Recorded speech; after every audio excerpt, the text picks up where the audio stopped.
Porque es necesario demostrar que con la colaboración público-privada es posible hacer mejor las cosas, más eficientes. Los recursos deben de ser optimizados y la colaboración público-privada resulta imprescindible. Es importante que todos los proyectos que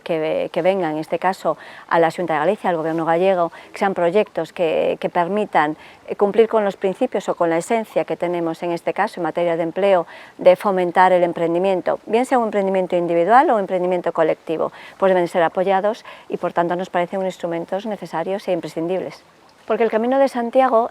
como se indica y como todos conocemos, hay muchos caminos, por tanto, para iniciar el emprendimiento y para crear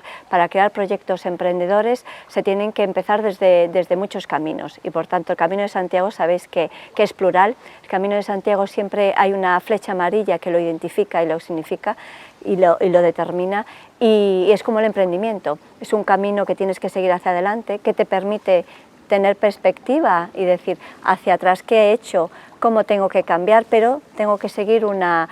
flecha amarilla. Por tanto, para nosotros la identificación del camino hacia el emprendimiento, como decíamos, iniciarse para emprender, pero también para consolidarse significa que tienes que tener claro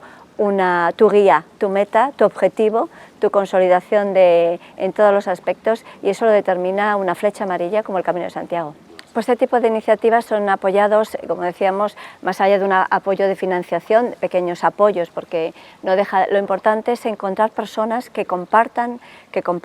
esta iniciativa. Tenemos que apoyar proyectos emprendedores. La Xunta de Galicia tiene muchos instrumentos para apoyar el emprendimiento, comentábamos un emprendimiento individual o colectivo, pero más allá de las ayudas